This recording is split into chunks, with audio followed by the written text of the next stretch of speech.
اعوذ باللہ من الشیطان الرجیم بسم اللہ الرحمن الرحیم وَإِذْ أَخَذْنَا مِيثَاقَ بَنِي اسرائیل، اس واقعے کو یاد کرو جب ہم نے بنی اسرائیل سے پختہ عہد لیا۔ میثاق پختہ عہد کو کہتے ہیں جو بڑا مضبوط اور پکا ہو، اور وہ عہد یہ تھا کہ لا تعبدون الا اللہ، تم اللہ تعالیٰ کے سوا کسی کی عبادت نہ کرنا۔ اب لا تعبدون کا لفظی معنی تو یہ ہے کہ تم عبادت نہیں کرو گے، اور یہ خبر کی صورت ہے، مگر حقیقت میں یہ حکم ہے کہ یعنی کہ لا تعبدوا الا اللہ، کہ اللہ تعالیٰ کے سوا کسی کی عبادت نہ کرو۔ اب یہ ایسی بات کی خبر کی شکل میں ذکر کرنے کا مقصد اس میں زور پیدا کرنا ہوتا ہے نا کہ اللہ تعالیٰ کی وحدانیت کے دو پہلو ہیں۔ مثبت پہلو تو پہلے گزر چکا ہے نا، وہ یہ ہے کہ اعبدوا ربکم، کہ اپنے رب کی عبادت کرو، اس کی توحید کو تسلیم کرو۔ وحدانیت کا دوسرا پہلو منفی ہے، یعنی کہ لا تعبدون الا اللہ، کہ اللہ تعالیٰ کے سوا کسی کی عبادت نہ کرو۔ اب جہاں تک دیکھیں کہ پہلے حصے کا تعلق ہے وہ تو واضح ہے، اس میں اختلاف بھی پیدا نہیں ہوتا کہ اپنے رب کی عبادت کرو، مگر توحید کے دوسرے حصے میں جا کے اکثر گڑبڑ پیدا ہو جاتی ہے اور لوگ اکثر یعنی شرک میں مبتلا ہو جاتے ہیں۔ اور یہ صورتحال اس وقت پیدا ہوتی ہے کہ جب لوگ حقیقی رب کی عبادت کے ساتھ ساتھ غیر اللہ کی عبادت بھی کرنا شروع کر دیتے ہیں۔ اب بائبل میں اگرچہ بہت کچھ تحریف ہو چکی ہے، مگر توحید کا مسئلہ آج بھی اس میں موجود ہے، اور وہ اس طرح ہے کہ آسمان کے نیچے اور زمین کے اوپر اللہ کی غیر کی عبادت نہ کرو، سجدہ نہ کرو، صرف خداوند جو بنی اسرائیل کا خدا ہے اس کی عبادت کرو۔ مقصد یہ ہے کہ توحید ایک ایسا مسئلہ ہے جو تمام انبیاء علیہ السلام کی شرائع میں قدر مشترک کے طور پر موجود رہا ہے، اور آیت زیر درس میں بھی یہی مسئلہ بیان کیا گیا ہے۔ اللہ تعالیٰ نے بنی اسرائیل سے مختلف اوقات میں مختلف عہد لیے، یعنی ان کو تورات میں بھی ان کے لیے یہ عہد تھا نا کہ جیسے کہ قرآن پاک نے بیان کیا کہ وَإِذْ أَخَذْنَا مِيثَاقَكُمْ وَرَفَعْنَا فَوْقَكُمُ الطُّورَ، یعنی اے بنی اسرائیل اس بات کو یاد کرو کہ جب ہم نے تم سے پختہ عہد لیا تھا اور تمہارے سروں پہ کوہ طور کو معلق کر دیا تھا، اور یہ کہ خُذُوا مَا آتَيْنَاكُمْ بِقُوَّةٍ، اور جو کچھ ہم نے عطا کیا ہے اس کو مضبوطی سے پکڑ لو اور اس کے مطابق عمل کرو۔ اور پھر یہ بھی کہا تھا کہ اذکروا ما فیہ، اور جو کچھ ہم نے تورات میں نازل کیا ہے اس کو یاد کرو۔ اب تورات میں یہ عہد بھی لیا تھا کہ اللہ تعالیٰ کی کتاب لوگوں کے سامنے ظاہر کرو گے، چھپاؤ گے نہیں۔ یہ لوگ اصل احکام کو چھپا لیتے تھے اور ان کی جگہ خود ساختہ مسائل لوگوں کو بتانے لگ جاتے تھے۔ اللہ تعالیٰ کا حکم ہے لَتُبَشِّنُنَّهُ لِلنَّاسِ وَلَا تَكْتُمُونَهُ، کہ اس پر عمل نہیں کرتے تھے۔ الغرض اس مقام پر جس عہد کا ذکر ہے وہ یہ تھا کہ اللہ تعالیٰ کے سوا کسی کی عبادت نہیں کرنا، بلکہ صرف اور صرف اللہ وحدہ لا شریک کی عبادت کرنا۔ عبادت کے لیے ضروری ہے کہ جس کی عبادت کرنا ہے اس کی صحیح پہچان بھی ہو، اسی لیے نا سب سے پہلے اللہ تعالیٰ کی پہچان کرائی گئی ہے۔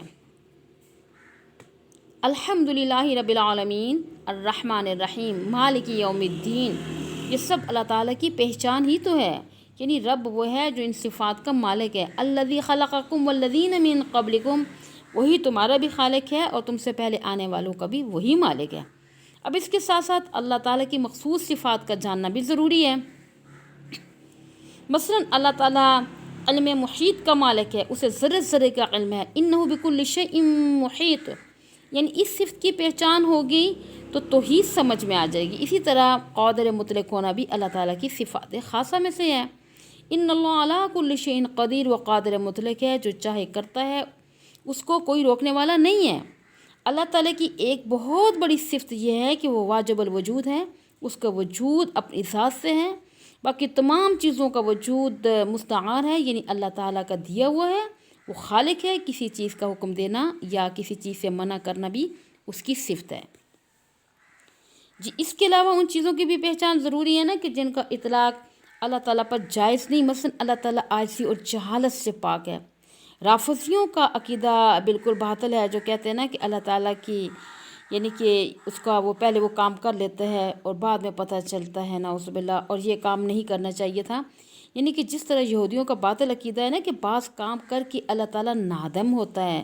اب تورات کے پہلے باب میں موجود ہے کہ اللہ تعالیٰ آدم علیہ السلام کو پیدا کر کے خود پچھتایا، تو ایسی بیہودہ باتوں کا جاننا بھی ضروری ہے۔ حضرت نبی اکرم صلی اللہ علیہ وآلہ وسلم نے حضرت معاذ رضی اللہ تعالیٰ کو جبل کا یعنی کہ یمن کا نا گورنر بنا کر بھیجا، جبل کو میں اور فرمایا کہ سب سے پہلے ان لوگوں کو توحید اور رسالت کی دعوت دینا. فَإِذَا عَرَفُوا اللَّهَ عَزَّ وَجَلَّ، اور جب وہ اللہ تعالیٰ کو اچھی طرح پہچان لیں، پھر انہیں اللہ تعالیٰ کے احکام یعنی نماز، روزہ اور زکوٰۃ اور حج وغیرہ کے احکام بتلانا، یعنی اس خدا تعالیٰ نے تم پر فرائض عائد کیے ہیں انہیں انجام دینا لازم ہے. اور بہرحال عہد کا پہلا حصہ یہ تھا کہ اللہ تعالیٰ کی عبادت کرو، اس کے سوا کسی دوسرے کی عبادت نہیں کرنا. اور دوسرا حصہ فرمایا وَبِالْوَالِدَيْنِ إِحْسَانًا، کہ ماں باپ کے ساتھ حسن سلوک سے پیش آؤ. تو والدین کے ساتھ نیکی کرنا صرف بنی اسرائیل کی شریعت میں ہی ضروری نہیں تھا، بلکہ یہ تو شریعت محمدیہ کا بھی ایک حصہ جز ہے. وَقَضَىٰ رَبُّكَ أَلَّا تَعْبُدُوا إِلَّا إِيَّاهُ وَبِالْوَالِدَيْنِ إِحْسَانًا، یعنی اللہ تعالیٰ کا یہ اٹل فیصلہ ہے کہ اللہ کے سوا کسی کی عبادت نہ کرو، ماں باپ کے ساتھ اچھا سلوک کرو. گویا اللہ تعالیٰ کے حق کا ذکر ہے، اور یہ ساری مخلوق میں والدین کو سب سے اول نمبر پر شمار کیا. یہ احکام تمام انبیاء علیہ السلام کی شرائع میں موجود رہے ہیں اور تورات قرآن پاک میں موجود ہے. یہاں سوال پیدا ہوتا ہے نا کہ اللہ تعالیٰ نے حسن سلوک کے سلسلے میں والدین کو کیوں مقدم رکھا ہے. مفسرین کرام بیان کرتے ہیں نا کہ جس طرح اللہ تعالیٰ خالق اور حقیقی مربی ہے، اس طرح والدین بھی یعنی اس مادی دنیا میں اولاد کی پرورش میں حصہ لیتے ہیں، اس لیے کہ اللہ تعالیٰ نے ان کا حق مقدم رکھا ہے. والدین جو احسان اولاد کے ساتھ کرتے ہیں نا، وہ بھی اللہ تعالیٰ کی نعمتوں کے ساتھ ملتا جلتا ہے. اب جس طرح اللہ تعالیٰ کسی پر مہربانی فرما کے نا اس سے معاوضہ طلب نہیں کرتا، اسی طرح والدین کے اپنے اولاد پر بے مثال احسان ہوتے ہیں، لیکن ماں باپ کے حقوق کو اللہ تعالیٰ نے دوسرے لوگوں پر فوقیت دی ہے. اب رہا سوال کہ ماں اور باپ میں کون مقدم ہے. اس کے متعلق حدیث پاک میں آتا ہے نا کہ ایک شخص حضور صلی اللہ علیہ وسلم کی خدمت میں حاضر اور عرض کیا کہ یا رسول اللہ، میں کس کے ساتھ اچھا سلوک کروں؟ آپ نے فرمایا امک، یعنی اپنی ماں کے ساتھ. اس شخص نے کہ 3 بار یعنی سوال کا جواب آپ نے یوں ہی دیا کہ آپ نے ماں کا ذکر کیا، حتیٰ کہ چوتھی دفعہ پوچھنے پر آپ نے فرمایا ابا کا، یعنی اپنے باپ کے ساتھ حسن سلوک کرو. گویا خدمت کے سلسلے میں ماں کو باپ سے بھی مقدم رکھا گیا. اس کی وجہ یہ ہے کہ بچے کی پیدائش اور پرورش میں ماں زیادہ تکلیف اور برداشت کرتی ہے، لہذا خدمت کی زیادہ حقدار بھی وہی ہے. قرآن پاک نے ماں کے متعلق فرمایا کہ حملتہ امہ وہنًا علی وہن، یعنی ماں نے تکلیف پر تکلیف اٹھا کے بچے کو پیٹ میں رکھا. اسی لیے محدثین اعظام فرماتے ہیں کہ اگر ماں اور باپ دونوں کو پیاس لگی ہوئی ہے، پہلے ماں کو پانی پلاؤ اور یعنی کہ اس کی خدمت کرو، اس کا حق فائق ہے. مگر جہاں ادب اور احترام مقصود ہوگا وہاں باپ مقدم ہوگا. شاہ عبدالعزیز محدث دہلوی فرماتے ہیں نا کہ ماں باپ کے ساتھ حسن سلوک کی ایک صورت ترک ایذا ہے، یعنی ماں باپ کو قول سے یا فعل سے کسی قسم کی تکلیف نہ پہنچائی جائے، کیونکہ یہ احسان کے خلاف ہے نا. مگر اولاد کا فرض ہے کہ اپنے جسم اور مال کے ساتھ ماں باپ کی خدمت کرے. اگر والدین مالی طور پہ ضرورت مند ہیں تو ان کی ضروریات پوری کی جائیں، ورنہ جسمانی طور پر لازماً ان کو راحت پہنچائیں، مثلاً ان کو دبا وغیرہ دیں، ان کو کھلائیں، ان کو نہلائیں دھلائیں وغیرہ وغیرہ. ماں باپ کی فوتگی کے بعد ان کے لیے بخشش کی دعا کرنا بھی ان کی خدمت کے مترادف ہے.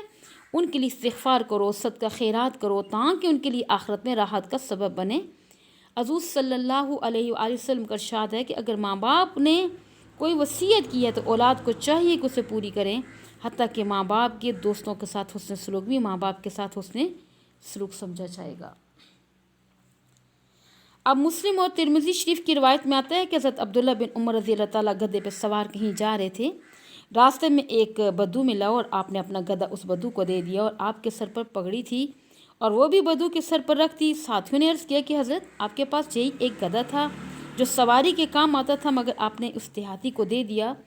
تو دیہاتی لوگ تو معمولی سی چیز پر بھی راضی ہو جاتے ہیں، آپ نے اپنی قیمتی سواری دے دی. حضرت عبداللہ بن عمر رضی اللہ تعالیٰ نے فرمایا بھائی اس کا باپ میرے والد کا دوست تھا، اور حضور صلی اللہ علیہ وسلم کا ارشاد ہے کہ باپ کے دوستوں کے ساتھ اچھا سلوک کرنا اور باپ کے ساتھ نیکی میں شریک ہے. ٹھیک ہے. اب والدین کے ساتھ حسن سلوک کی بعض حدود بھی متعین ہے. سورہ لقمان میں واضح ہے نا کہ وَإِن جَاهَدَاكَ عَلَىٰ أَن تُشْرِكَ بِي مَا لَيْسَ لَكَ بِهِ عِلْمٌ فَلَا تُطِعْهُمَا وَلَا صَاحِبْهُمَا فِي الدُّنْيَا مَعْرُوفًا. اگر ماں باپ تمہیں شرک پر آمادہ کریں پھر ان کی اطاعت نہیں کرنی، البتہ دنیا میں ان سے اچھا سلوک کرو۔ مفسرین کرام فرماتے ہیں اگر والدین یعنی کہ ترک فرض پہ مجبور کریں تو ان کی بات نہیں ماننی چاہیے۔ مثلا کسی پر حج فرض ہو گیا ہے مگر ماں باپ روکتے ہیں تو ان کی بات کی پرواہ نہیں کی جائے گی۔ قربانی واجب ہے، اگر والدین اس سے روکیں تو نہیں رکنا۔ البتہ اگر سنت مؤکدہ کی ادائیگی میں رکاوٹ ڈالیں تو ان کے کہنے پر ایک دو دفعہ ٹالا جا سکتا ہے، تاہم سنت مؤکدہ کی ادائیگی کرنی ہوگی۔ نفلی عبادت کے متعلق مفسرین کرام فرماتے ہیں اگر ماں باپ روکتے ہیں تو قطعی طور پہ رک جاؤ، ماں باپ کی بات مانو۔ اسی طرح اگر کوئی شخص مسجد میں جا کے نفل پڑھنا چاہتا ہے تو والدین کہتے ہیں کہ ان کو تنہائی میں وحشت ہوتی ہے، لہذا نوافل کے لیے مسجد میں نہ جاؤ، تو ماں باپ کی خدمت مقدم ہے۔ پھر جیسا کہ ارشاد ہے نا، کفر و شرک پر آمادگی تو کسی صورت بھی قابل قبول نہیں ہے، اور اس کے علاوہ جو آتا ہے نا، ماں باپ بدعات پر آمادہ کریں تو ان کی اطاعت نہیں کرنی ہوگی۔ مثلا وہ کہیں نا کہ قبر پہ سجدہ کرو یا داتا صاحب بکرا چڑھا دو، فلاں جگہ پہ نیاز دے آؤ، تو ایسی باتوں کو نہیں ماننا، بلکہ ایسی چیزوں کی مخالفت ضروری ہو جاتی ہے۔ تاہم ان تمام تر حدود و قیود کے باوجود والدین سے حسن سلوک ہر حالت میں کیا ہے؟ لازم ہے۔ اور بالوالدین احسانہ کا یہی مطلب ہے، اور والدین کے ساتھ حسن سلوک کے بعد فرمایا وذی القربیٰ، یعنی قرابت داروں کے ساتھ بھی اچھا سلوک کرو۔ اور قرابت داروں کی دو قسمیں ہیں، پہلی قسم محرم قرابت داروں کی، یعنی وہ قرابت دار جو آپس میں محرم ہو، یعنی جن کا آپس میں نکاح ہمیشہ کے لیے کیا ہو؟ حرام ہو۔ مثلاً کون ہے؟ بھائی بہن، چچا بھتیجی، پھوپھی بھتیجا وغیرہ۔ اب قرابت داروں کی دوسری قسم غیر محرموں کی ہے، جیسے ماموں ذات، خالہ ذات، چچا ذات وغیرہ۔ فرمایا ان سب کے ساتھ اچھا سلوک کرو، کسی کو ایذا نہ پہنچاؤ، رضائی ماں کی خدمت کرو۔ اب دور والے رشتہ داروں کی مالی خدمت زیادہ موضوع ہے نا۔ ایک مالدار شخص اپنے محتاج عزیزوں کی خبرگیری نہیں کرے گا تو مجرم ٹھہرائے گا، اللہ تعالیٰ کی گرفت میں آئے گا۔ فرمایا وَآتِ ذَا الْقُرْبَىٰ حَقَّهُ، قرابت داروں کو ان کا حق ادا کرو۔ اللہ تعالیٰ نے توفیق دی ہے تو ان کی امداد کرو، یہ ان کا کیا ہے؟ حق ہے۔ اس کے بعد فرمایا کہ وَالْيَتَامَىٰ وَالْمَسَاكِينَ، یتیموں اور مسکینوں کے ساتھ بھی نیک سلوک کرو۔ یتیم وہ نابالغ بچہ ہوتا ہے نا، کہ جس کے سر پر والدین کا سایہ نہ ہو، اب اس کی پرورش کرنے والا کوئی نہ ہو، اس کے ساتھ نیکی کرنے کا حکم ہے تاکہ وہ اپنے پاؤں پہ کھڑا ہو سکے۔ کہتے ہیں نا کہ جانوروں میں یتیم وہ سمجھا جاتا ہے کہ جس کی ماں موجود نہ ہو، باقی چیزوں میں یتیم وہ چیز ہے کہ جس کی نظیر نہ ہو اور وہ نادر چیز ہو، جیسے کہ در یتیم نادر قسم کا عمدہ بے مثال ہوتی ہے۔ اب مسکینوں کے ساتھ بھی اچھا سلوک کرنے کا حکم دیا ہے۔ اب مسکین اس شخص کو کہتے ہیں کہ جس کا خرچ اس کی آمدنی سے پورا نہ ہوتا ہو، بیچارہ کثیر العیال محنت مشقت کرتا ہے مگر جو کچھ کماتا ہے اس میں یعنی کہ اس کا گزارا نہیں ہوتا، ایسا شخص بھی حسن سلوک کا مستحق ہے، اس کی مدد کرنی چاہیے۔ محتاجوں میں ایک قسم فقیر کی ہے، اور فقیر ایسے شخص کو کہا جاتا ہے جو بالکل ہی نادار ہو۔ اب جس کے پاس 2 وقت کا کھانا بھی میسر نہ ہو، ایسا شخص بھی حقدار ہے، اس کی ضروریات کا خیال رکھنا چاہیے۔ الغرض اللہ تعالیٰ نے فرمایا اے بنی اسرائیل، اس وقت کو یاد کرو جب ہم نے تم سے پختہ عہد لیا تھا کہ اللہ تعالیٰ کے سوا کسی کی عبادت نہ کرو، ماں باپ کے ساتھ حسن سلوک سے پیش آؤ، قرابت داروں، یتیموں، مسکینوں کے ساتھ اچھا سلوک کرو۔